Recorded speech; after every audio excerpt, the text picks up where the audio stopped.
week, but so they can do it Mhm. when it suits them. But I've had semesters where I've had students literally around the globe. There's just no way we could do synchronous sessions. But it is And that's got to nice. be fascinating to see the different views. Yes. Like what would stand out to one culture that wouldn't to another. Well, even if a lot of times the students have been basically Americans or, at least English speakers. Test. With the military someplace, or maybe with actually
Mhm.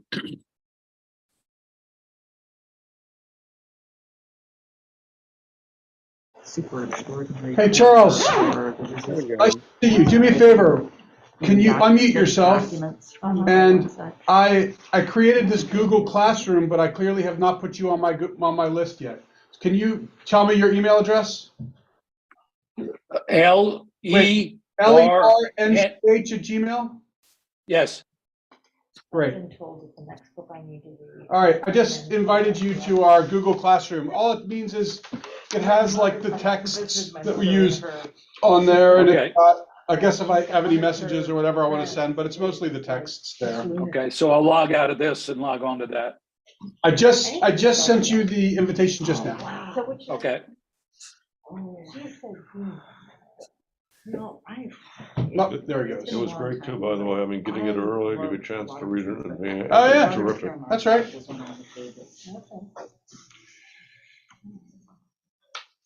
All right, so we're gonna, Yeah, I forgot what she Charles said was about. left. She talked about a couple ones, and there was something about them as well. I was like, oh. Yeah, no, I really enjoyed. Something tells me when I high sent it to him, school he didn't know how to get out of But the it's Zoom been- to go look at his it's been a very email, long and time. sometimes it, I don't know how to do that Kind either. of, I fumble very with that repetitive. myself.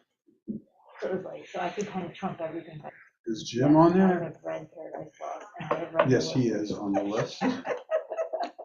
I read Ulysses with the dictionaries. Hey, Jim, nice to see you. Good evening. Classic comments. There it is. good.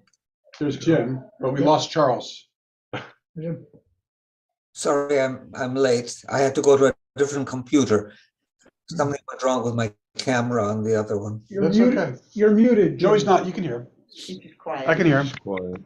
Jim? Sure. We can hear you. Can I be heard, Rabbi? You Yes. can be heard Yes, too. you're fine. Great, thank you, Good. Okay. Jim, you can be heard. Jim. Can you hear me? Yep, perfectly fine. Super, thanks. I downloaded the information that you provided. It was very helpful Yeah, nice to be able to take a look at it early.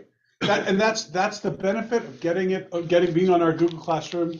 So when hopefully you'll sign up, and then it's just a nice. I can send a note if there's an emergency, whatever. I can send a note, but more importantly, it gives you all of the texts we've used in the past, and you can find the new ones too. It's just Karen's good point, good resource. Just have it here. All right, so what do you say we get started? Baruch atah Adonai Eloheinu melech haolam asher kidshanu b'mitzvotav v'tzivanu la'asok b'divrei Torah. Okay, amen. So we are continuing on our conversation, our discussion about Yoshua, but instead of using the document I was using before, I have a new one because I added some new texts to it, some fun ones. You know what? And what we learned last time we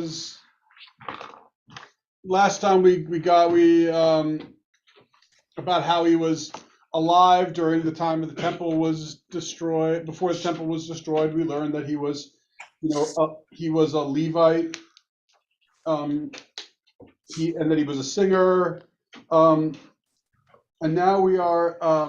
And what else did we learn? We learned about. We stopped right before I explained that he established a yeshiva in a place called Piki'in, and well, if you have the old text, you could. Oh, there's Charles. Good. If you have the old text, I have a map there. The new one I neglected to put the map in, but Piki'in, if you're interested, is like towards Tel Aviv. Between Jerusalem and Tel Aviv, but much closer to Tel Aviv, and it's near where the airport is. Still there? Yeah. Well, I mean, Something- yes. Something is still there. There is a Piki'in in the Galilee. This is the text we're using today. There is a Piki'in in the Galilee, and some people claim that that's where Yoshua had his yeshiva, but it's not true. This is where his yeshiva. There's no doubt about it. It occurs to me, you mentioned this before, and the facts just start us off that way, but just to ask again, So if he slogged during the time of the temple, Very end, very end. but. Harry, can I ask a quick question? Wait, 1 second, Mark, What- 1 second, Charles. Oh, wait, but is it worthy to interrupt, or is it did you not hear him talking? Do I log ahead, on through? Oh, you don't, that's just, so you got, when you take a look at the email, at some point, just click on the email and push join, and you'll join our classroom. And all that does is provide you with the texts that we've used in the past. Okay. Future texts, nothing more than that. I get Everything it. else is the same. Got it. So- Okay, I get it. Thank you. Sure. I've never done it before. Thank you. I got it. I Thanks. take it the rabbinic movement in Judaism had already begun before the temple was Yes. destroyed. Correct. How strong was it by this time? Pretty significant, obviously. Yeah, significant, it was,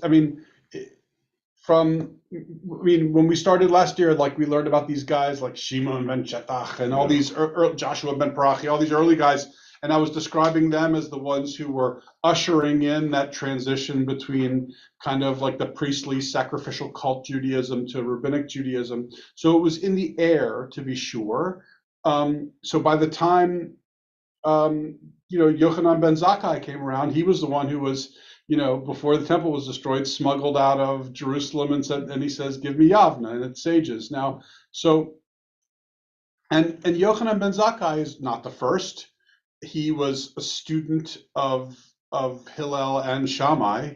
So Hillel and Shammai both lived and died before the temple was destroyed. Yeah. And we can probably say Hillel and Shammai get the nod for the real fathers / architects of rabbinic Judaism, but it goes back earlier than that.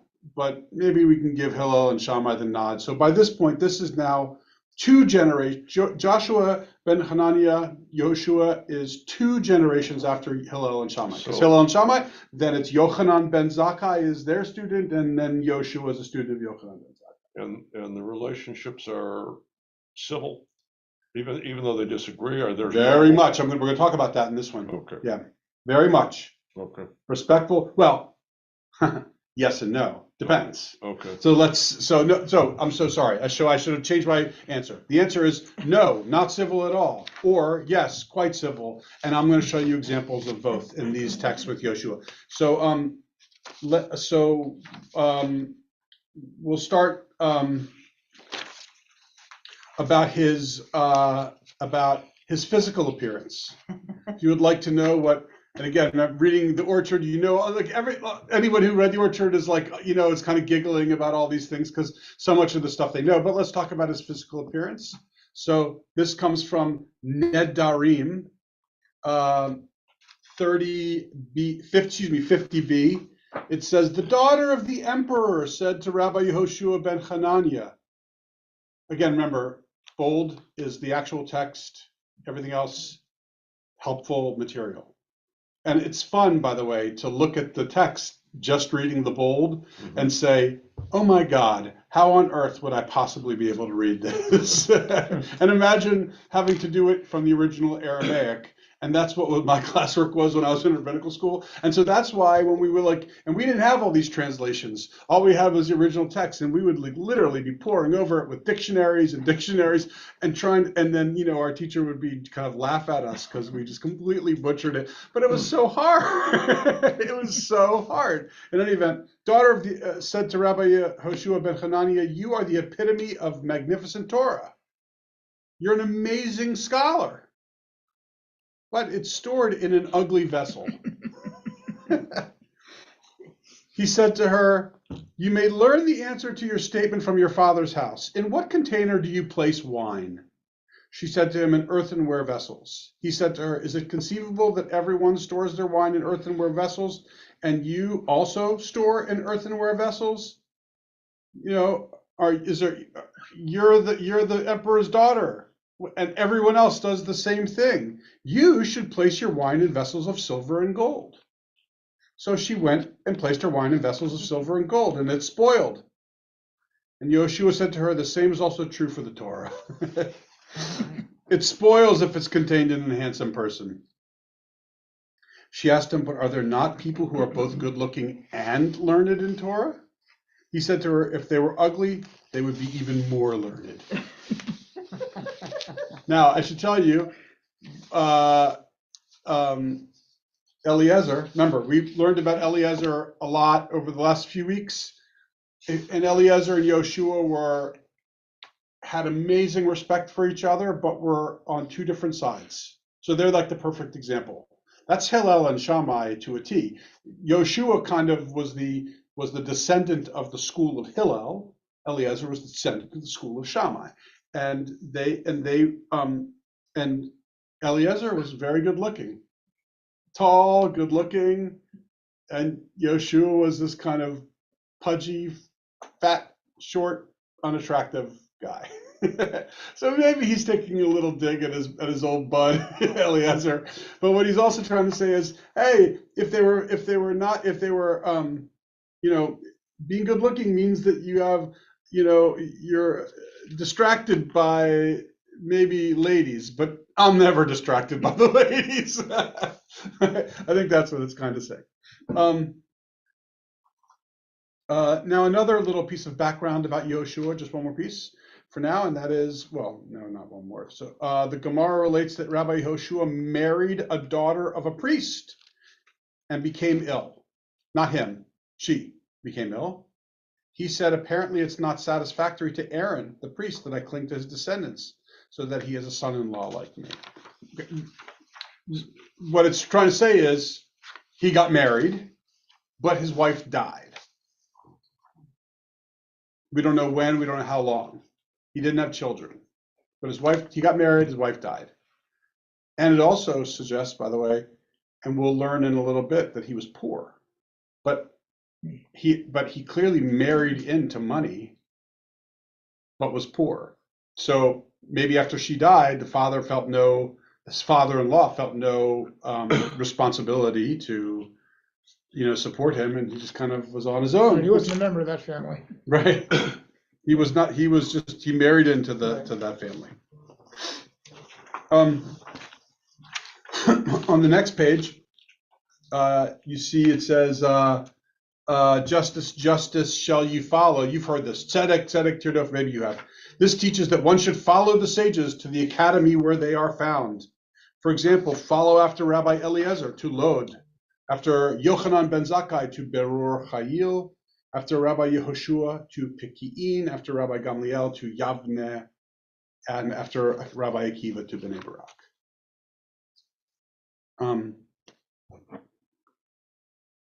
Now, so this next one is, so again, just teaching, he established a yeshiva in this town called Peki'in.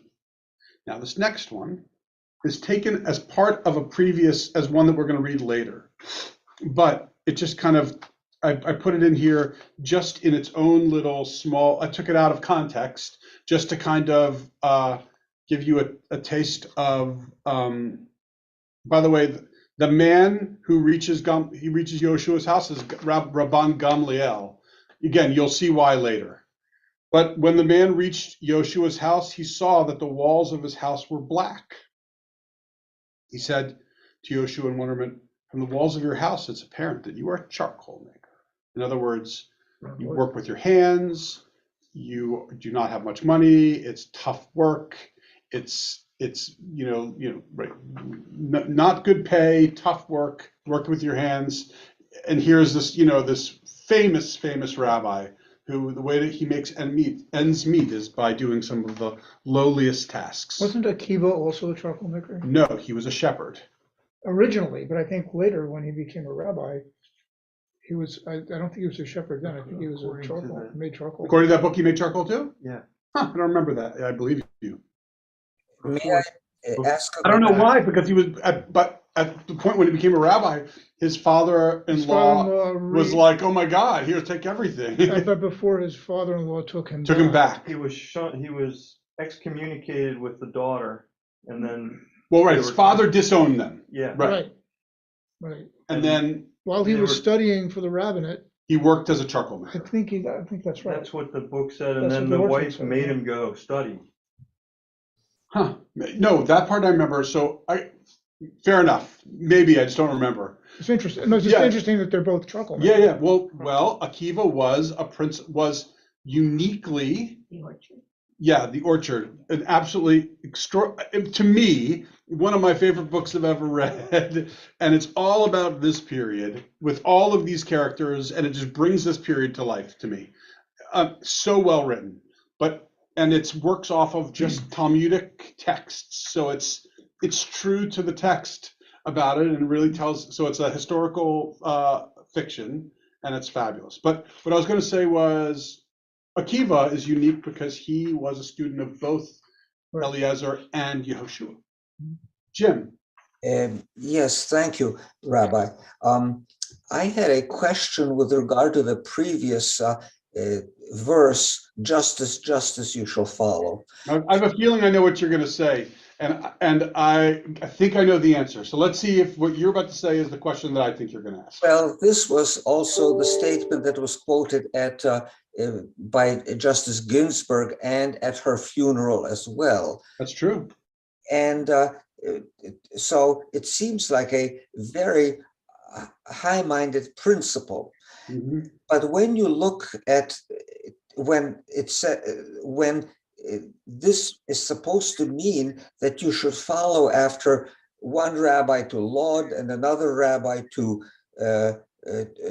Peking, Right. seems that you may be going to different interpretations, to follow different scholars or different Supreme Court justices, and that seems much less high-minded and principled in terms of justice than the first statement. Well, it's a good question.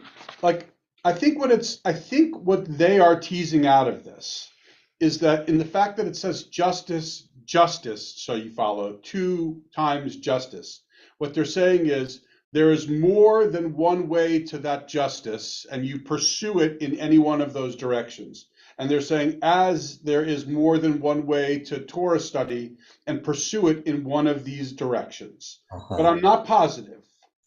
It's a good question. Okay, thanks. I thought you were going to ask about Yochanan ben Zakkai to Beror Hayil when he was at Yavne. and I think it's because when Gamliel came back to power, because Yochanan ben Zakkai asked also the emperor that he restore the family of Gamliel to the Sanhedrin. And so Gamliel then took over where Yavne was, and Yochanan ben Zakkai had to, even though he got Yavne first, he left and went somewhere else. But so who knew? Anyway, it says, but back to the line about the charcoal maker. It says, from the walls of your house, it's apparent that you are a charcoal maker. And what does that suggest? That Gamliel had no idea what one of these, like Gamliel is the president, is the chief, head of the Sanhedrin, and Yehoshua and Eliezer and Eleazar are his primary, branches of the tree that are, like these are the 3, like his, he's the president of the executive committee, and here are his 3 vice presidents, right? And yet he doesn't even know how Yehoshua earns a livelihood. That's how little he cares. He assumed they were all wealthy like he was. Right. It's exactly true, right? But he doesn't even care. And that's part of what makes it so interesting. And we'll get to that hopefully later, because there's such a couple of great stories about, because Eliezer and Yehoshua, joust a lot in terms of thinking. They joust in terms of their how they interpret Torah. Yehoshua, creative. Eliezer, to the book, right? Yehoshua is the one who'll say, well, really, I think you can understand it this way, and here's a possibility, and here's another thought, right? Eliezer this is what I learned from Yochanan ben Zakkai, and this is what the answer is, right? So they'll joust in terms of how they interpret things, but the real issue comes between Yehoshua and Gamliel. Gamliel, again, is the chief, is like the head honcho of all the rabbis. He's more of a political figure than he is a teacher even. And And Gamliel, who is the #1 political figure, is definitely aware that Yehoshua is just well liked. And he's like a Pied Piper. Everyone's like, he's like this roly-poly guy. He's not very attractive, but he probably makes fun of himself, and he's, self-deprecating and probably has great personality, and everyone wants to learn Torah. And Akiva wants to learn Torah from him, and so he'll joust with this guy Gamliel. And we'll learn about that soon, because that's some of the best stories of the Talmud. Baba Batra says the sages taught that when the temple was destroyed, I'm going to make this just because I'm streaming it, which means I'm also recording it. So if I do this, then it becomes the primary thing that's being recorded. Okay, so the sages taught that when the temple was destroyed a second time, there was an increase in the number of ascetics among the Jews, whose practice was to not eat meat and to not drink wine. Right? They're thinking to themselves, oh, woe is us, the temple's destroyed. We're going to stop eating meat. We're going to stop drinking wine. Yehoshua joined them to discuss their practice. He said to them, my children, for what reason do you not eat meat and do you not drink wine? They said to him, shall we eat meat from which offerings are sacrificed upon the altar, and now the altar has ceased to exist? Shall we drink wine which is poured as a libation upon the altar, and now the altar has ceased to exist? In other words, how can we eat this? How can we drink that when the temple is destroyed? It's like, it's like I'm trying to think of, how can I listen to this? This was my wife and I loved this song. This was our song. How can I ever listen to this song again? You get the point, right? Oh, how can we ever do this? Because the wine was used in the temple. The temple's destroyed. Now we can't ever drink wine again, right? So Yehoshua says to them, if so, will we not eat bread either? Since the meal offerings that were offered upon the altar have ceased. They replied, you're correct. It's possible to subsist with produce. So we won't eat bread too. So no meat, no wine, no bread. We'll just eat vegetables. He said to them, well, we can't eat produce either since the bringing of the first fruits have ceased. Right? He said, all right, you're right. We'll no longer eat produce of the 7 species, and we'll just subsist with just other produce that wasn't brought. He said to them, if so, then we can't drink water since the water libation has ceased. And they were silent. They realized they couldn't survive without water. You get the point here? So, what's happening, of course, is that he was practical. He said, you can't, you're being crazy by depriving yourself of all these things, just because the temple has been destroyed. He's not saying that it's not sad. It's just to say that you got to have a more relaxed view of Judaism. You can't be so intense, you can't be so intense like this and think that, you can survive. You have to move on. You have to adjust, adapt. I mean, that's totally Yehoshua. Not as much Eliezer. Eliezer is going to be, again, by the book, but totally How Yehoshua. far past the temple being destroyed are we? 5 years. 5 years. 2 years. Right? Not much. So the next one so now let's talk. I want to show you about that's the next page, about so a few of like the interactions. These are just a handful of interactions between Eliezer and Yehoshua. Again, they have an immense amount of respect for each other. They just come from different. It's Republican and Democrat in the days when there was legitimate talking. It's state politics, Republican and Democrat, right? I went and did something at the state Senate. I gave an invocation last week at the state Senate. It was really amazing and beautiful. And here they were, and the Republicans and the Democrats, and they were just talking about how, they had these meetings to talk about through their issue, and they were going to have a real conversation and compromise and talk and discuss in order to create laws for the state of Maryland. That's not happening on the federal level. but at least it's happening on the state level. And that's what it kind of feels like. It's like two people, completely different viewpoints, but they could talk, they would discuss, they were thoughtful, and that was, and it's Gamliel and Yehoshua. Oh, excuse me, Eliezer and Yehoshua. So let's read a little bit of it. So the children of the wicked, this is really a fascinating one.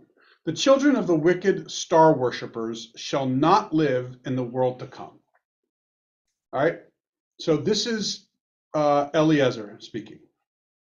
He's like, those wicked star worshippers, their children will not have, never go to Olam Haba, which heaven. Rabbi Eliezer said that none of the star worshippers have any share in the world to come. As it said, the wicked shall return to Sheol, and all the peoples, Goyim. By the way, Goyim is how you say people.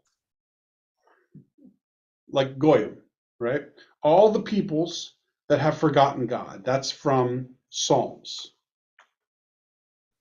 And he says, Eliezer continues, the wicked shall return to Sheol. This refers to the wicked people of Israel. What is Sheol? Sheol is hell, kind of. Mm-hmm. It's like the closest thing we have to hell, but it's what it means is just it's hell, but we just don't have such like a defined, like, so, yeah. Okay.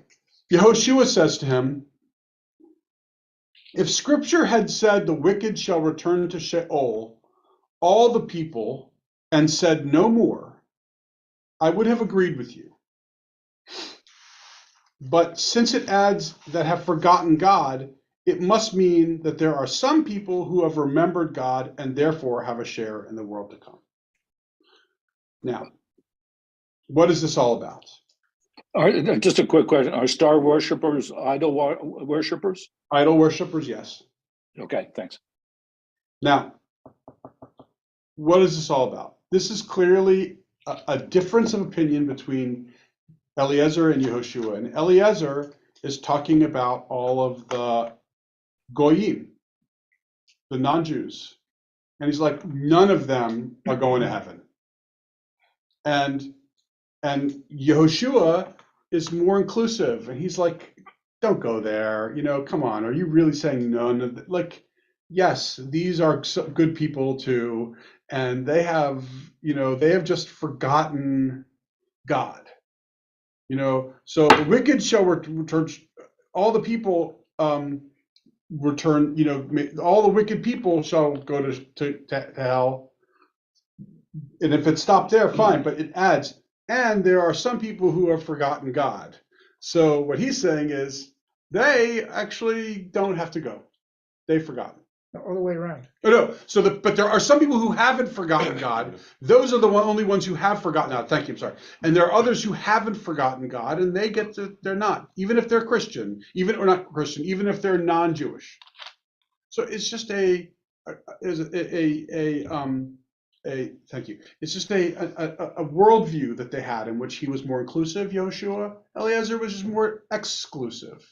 By the way, that's similar to Shammai.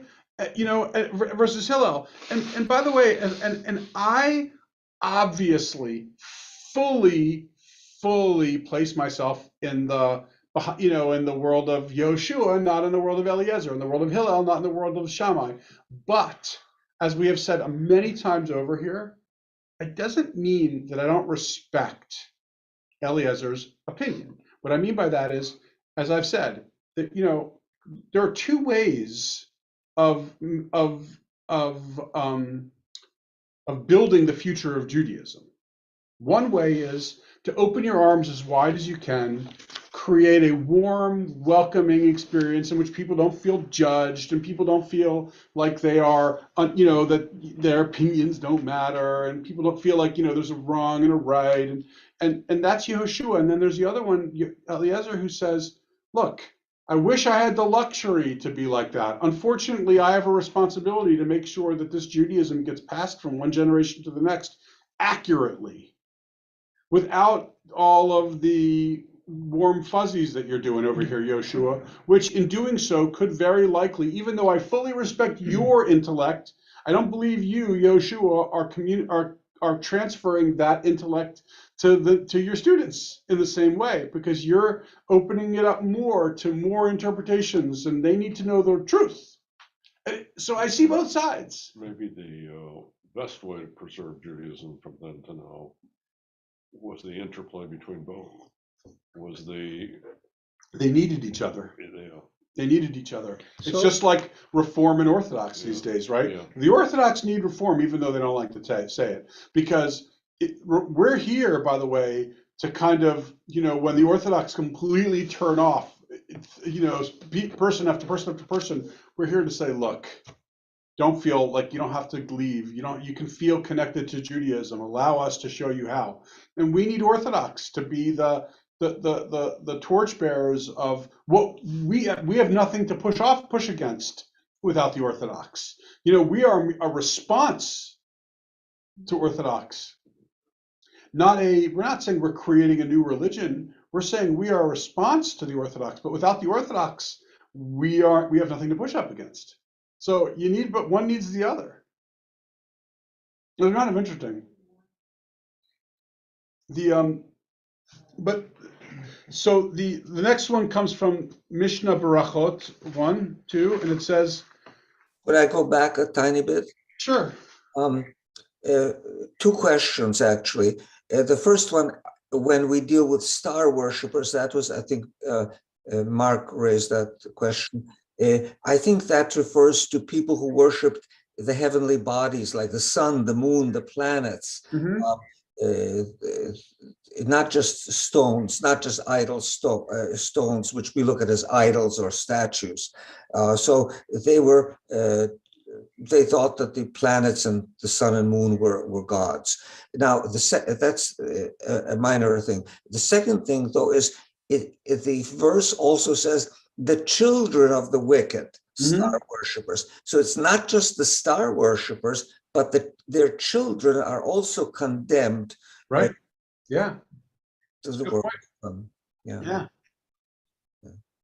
And that sounds serious. Yeah. Eliezer was quite serious. Let's skip these next two. I have a Yeah, quick, go ahead, talk. at the end, it says there's some people who have remembered God and therefore have a share in the world. How would Goyim express their belief in a God? I mean, it's Well, like, it could be that, some of these people who are not Jewish, again, whether they're pagan or the early stages of the followers of Jesus, it could very well, look, Jesus himself was a Jew, but they, as we know, right, and all of these people were Jews who followed Jesus, at least originally. And so, I guess what he's communicating is that some people who Eliezer is referring to all those people as, people who have just gone astray, but but maybe Yehoshua is saying just because they went to, listen to him, or even all of the people who are choosing to listen to him and buy into what he's saying, doesn't mean that they don't have a chance to, that's just another interpretation. I think it's almost as if to say Yehoshua is even opening his arms wider to embrace even those people who are the Christians. But what's fascinating is in the Orchard, it talks about how Eliezer was the one who was captivated by Paul of Tarsus. right. Who, he had a relationship with Saul until I think his family said you can't see him anymore, something like that. But so it's Eliezer is the one who was somewhat captivated by him, but at least here in this text it talks about Yehoshua. Now, granted, could very well be because Yehoshua and the school of Hillel was the one that ultimately emerged as the Judaism that we know. So for all we know, it could have been a reversal of that was Yehoshua who said one thing and Eliezer who said the other thing, and maybe in its redaction this got changed around. I don't know what the answer is, but what I can say is that This is just communicating a different worldview that clearly Yoshua and Eliezer had different worldviews. Now, It could also refer possibly to righteous Gentiles, which is a distinction that Yad Vashem also makes. In other words, people who act with justice and mercy, who follow the moral law. yes. Well, and in the righteous Gentiles, at least in Yad Vashem, was also the people who risked their own lives to, for the sake of doing the right thing and helping Jews. Now, what next one is when you can do a bris, and Eliezer again is really strict, and Yoshua is more lenient. Another one is, when do you say some line in the from the tefillah? Can unclean things in front of a house make the whole house impure? That's the Mishnah Ohalot. And it says, no, don't worry. Yehoshua again is more lenient, and Eliezer is more strict about these things. But again, it was always an intellectual debate, an intellectual discussion. It was never nasty. They had this tremendous amount of respect for each other. However, enter Gamliel. Again, Gamliel, think of Gamliel as, while he was the head rabbi, it was more of a political figure. Like, Gamliel doesn't have the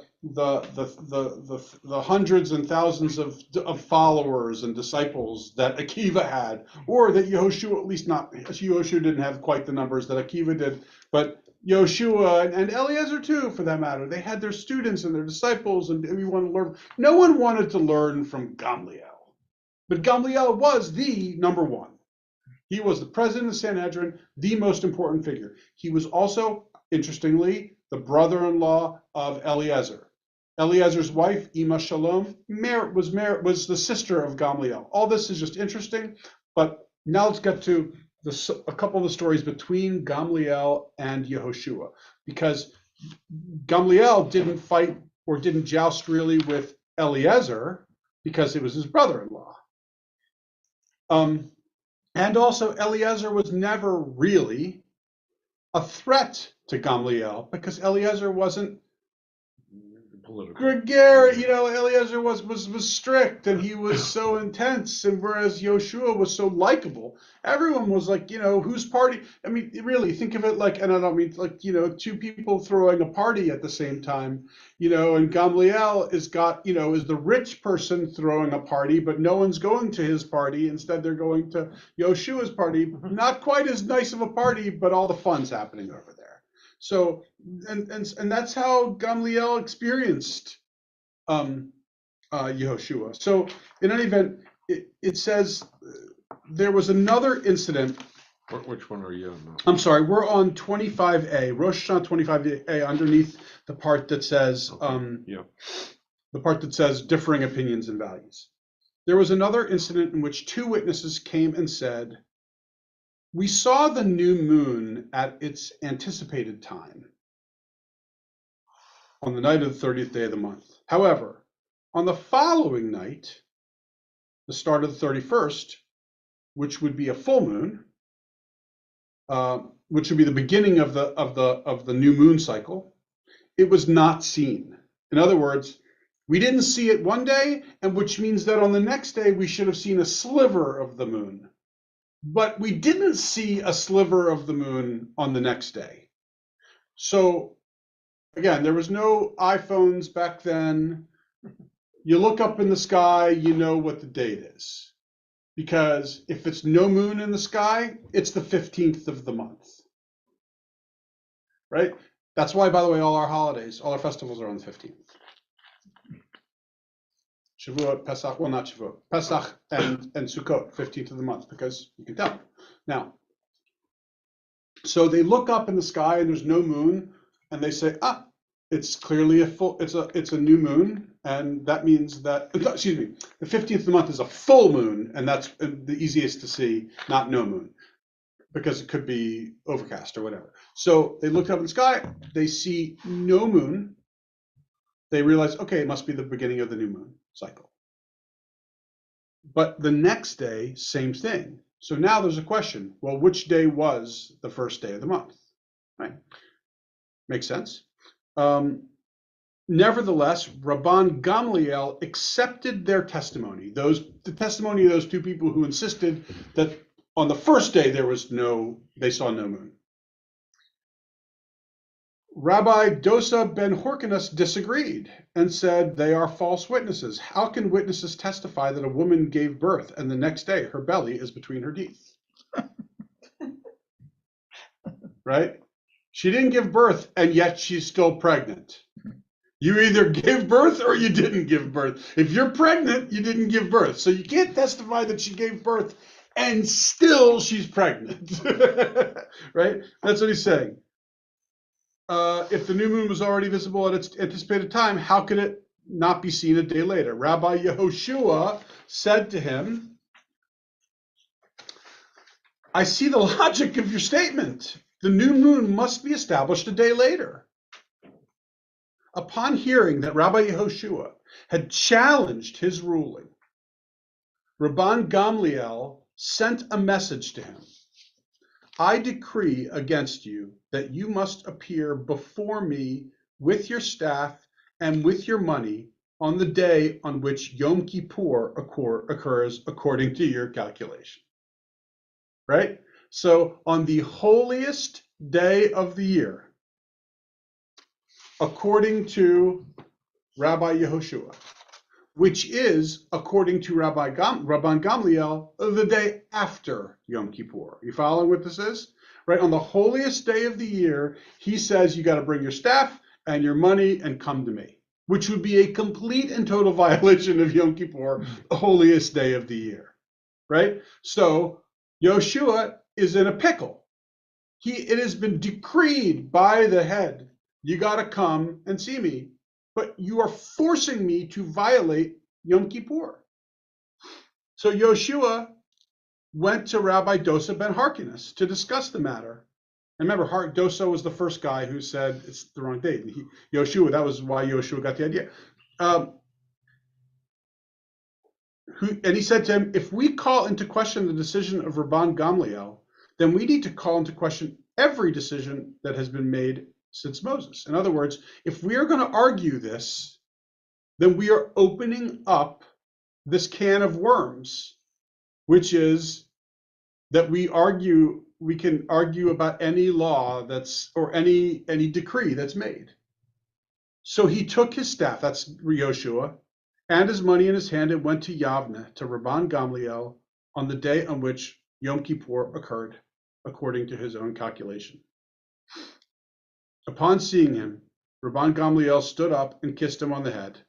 He said to him, come in peace, my teacher and my student.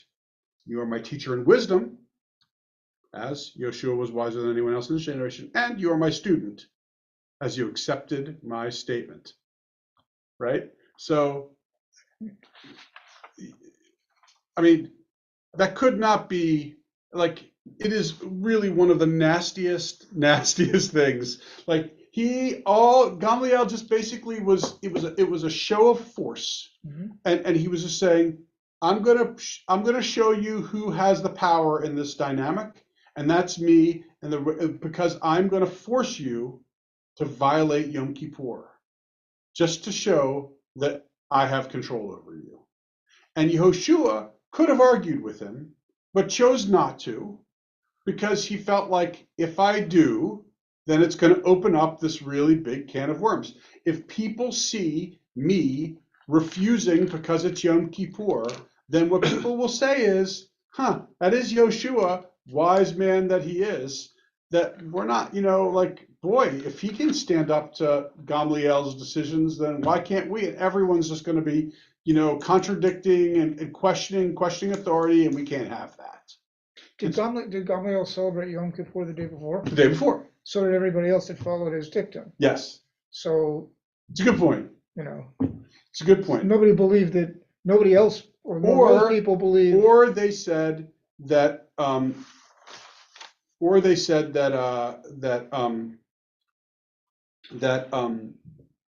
I thought I typed this, clearly I neglected to.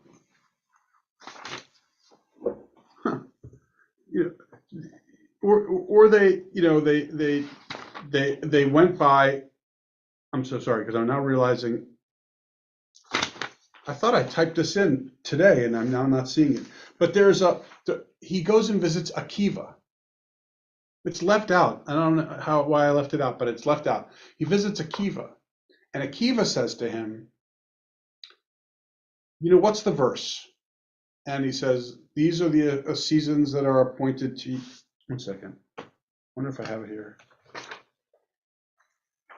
I don't understand how I don't have this. I remember typing it in, like literally remember. Anyway, the verse is like, these are the festivals, the appointed seasons that you shall proclaim, is the Torah verse.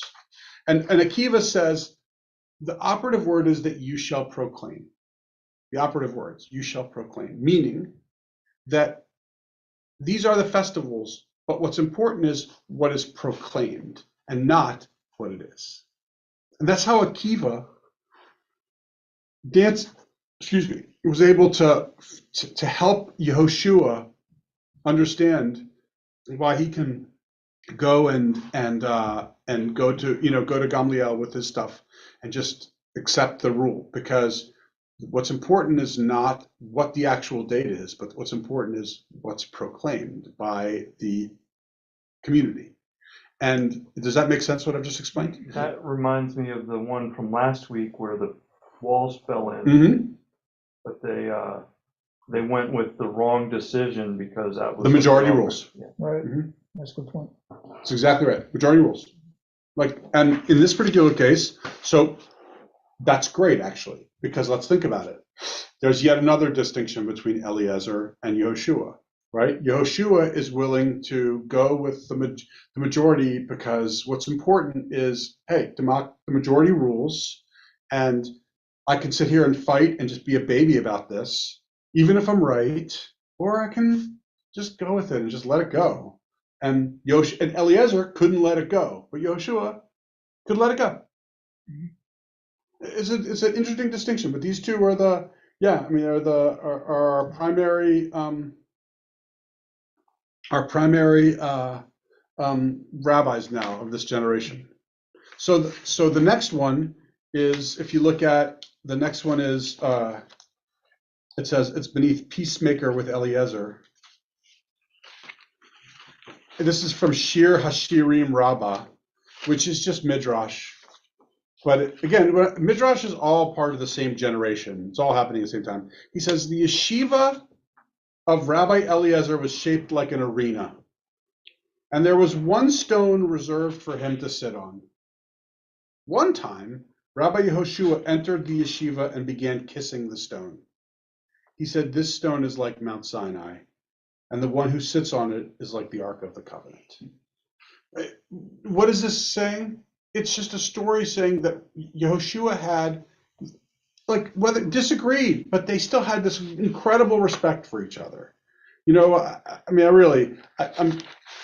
you may be more politically astute than I am. Think about like those people in Congress or in the Senate who were able to work across the aisle and had just tremendous respect for each other, and they compromised and they came up with great. Oftentimes it was John McCain who was one of those two people, right? And they would just and they would say, you know, this is here is a pillar of our Constitution, democracy. You know, saying one to the other. You know, the Democrat speaking to the Republican the same way, or vice versa. I think you understand what I'm trying to say. Like they had great respect for each other. Great respect for each other.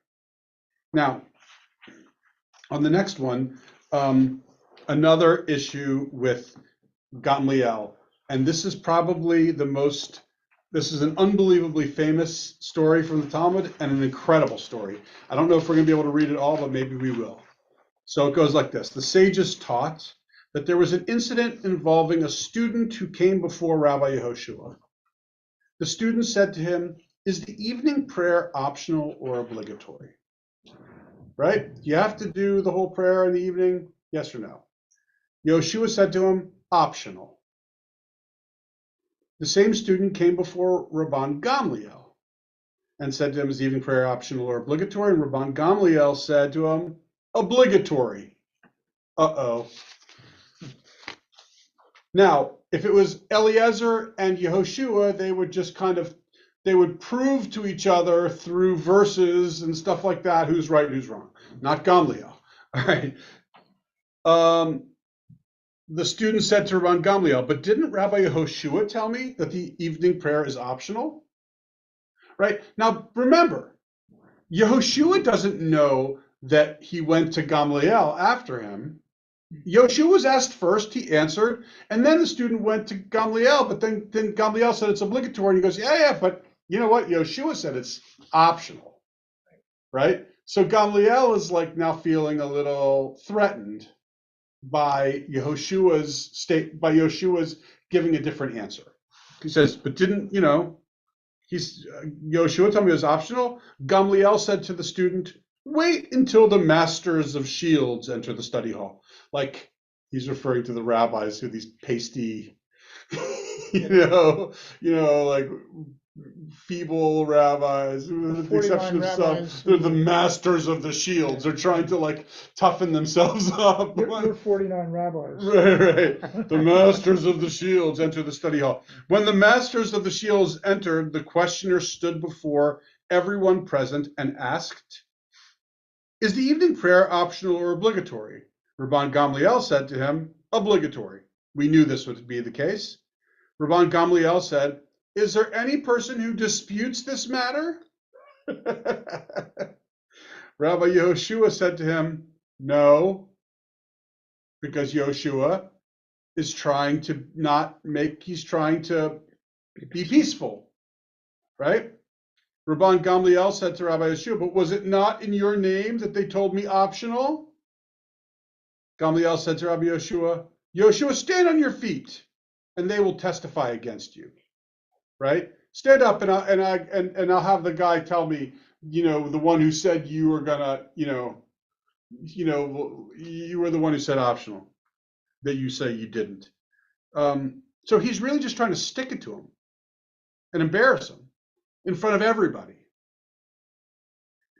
Rabbi Yehoshua stood on his feet and said, if I were alive and the student were dead, the living can contradict the dead.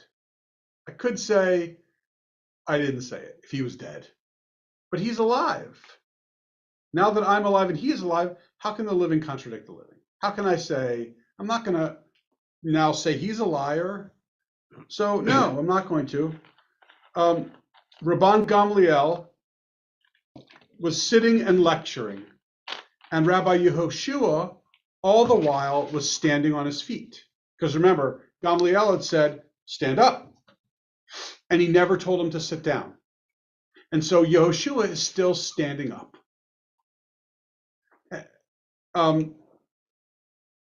Until all of the people assembled began murmuring. Like they're like, it's like they're not even listening to him lecture. They're like, he's still standing, he's still standing.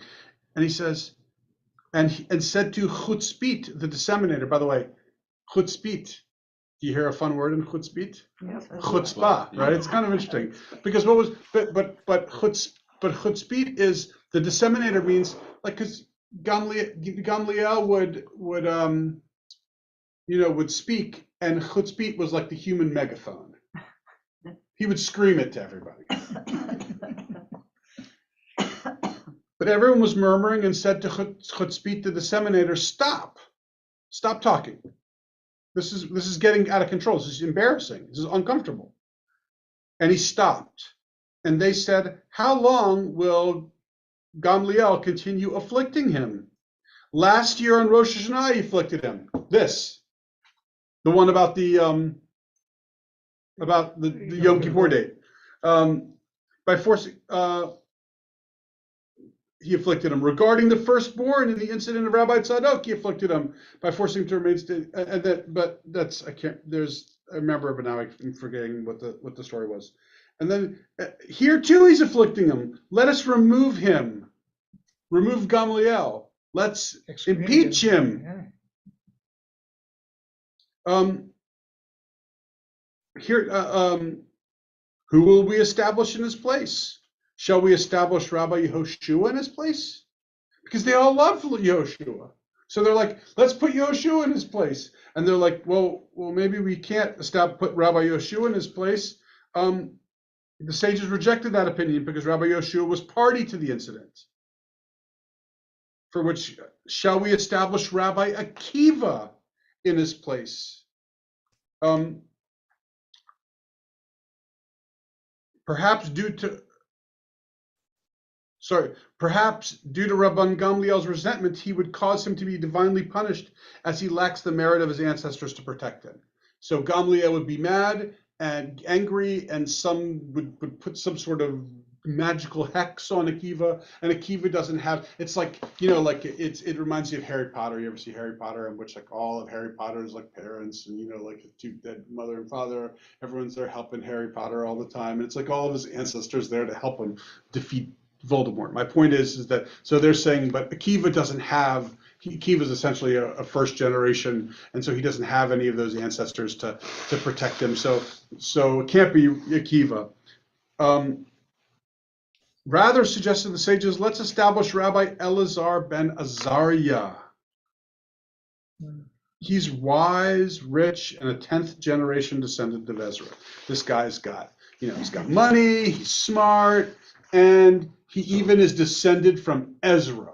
So the bottom line is, because he was overly punishing. Because he was an ass. Right, because he was a vindictive ass. The Sanhedrin fired him. Yep.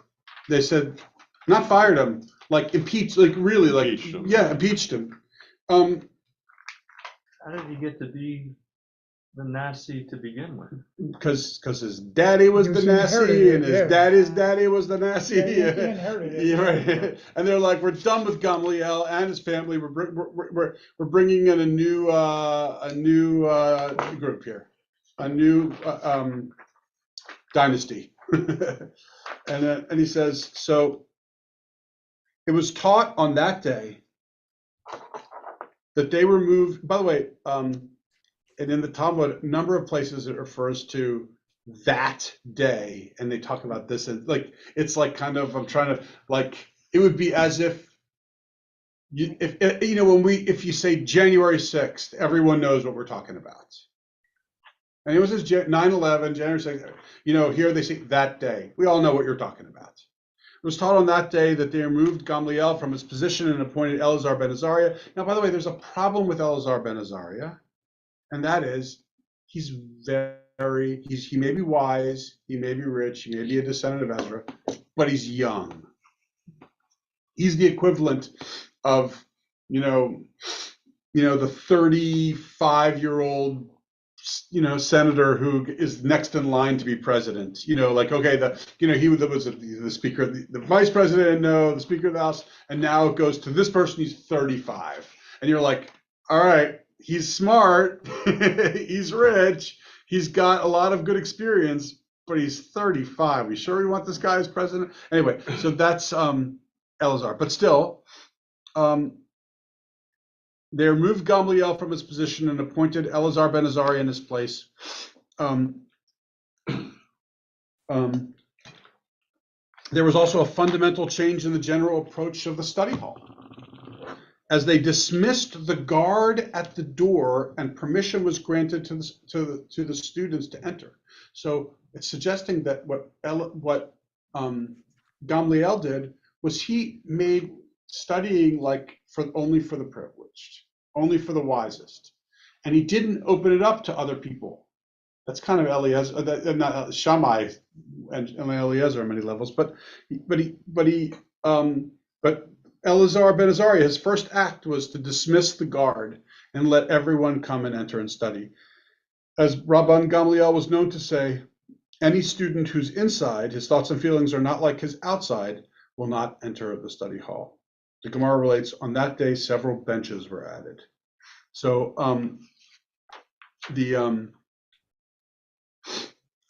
so they just kind of made studying more open when they got rid of Gamliel. But again, getting rid of Gamliel, I'm trying to think, in Iraq, when Saddam Hussein was was overthrown. Ultimately, I know that he was executed, but when he was overthrown, it's like there's Iraq. Iraq doesn't know, like Saddam Hussein may have been a dictator and may have been ruthless, but he had kind of figured out how to run Iraq. And admittedly, it may not have been like so great, but at the same time, he was keeping Iran at bay, and he was, it was a functioning country, even maybe not the greatest, but it was a functioning country. And then they kind of like get rid of him. We don't really have a plan for what we're doing afterwards. And that's kind of like what's happening here. No one really likes Gamliel, but you can't deny the fact that Sanhedrin is running efficiently, and we do have good relations with the Romans at this moment in time and stuff like that. And so it's like, we don't know exactly, we don't like him very much, but we're kind of afraid of what's going to happen next. Anyway, Rabban Gamliel, yeah. For a moment. As I remember from the two things, as I remember from the orchard, Gamaliel did have very good relations with the Roman governor and emperor in Rome. And they're afraid. And that's why they picked Eleazar, because they were thinking, well, maybe because he's rich and he's a descendant of Ezra, maybe he can kind of carry on that relationship with Rome like Gamliel had. But they're not positive, because again, he's this little pisher, right? And they don't know if he's going to be, I can't remember if it's in here or not, but they,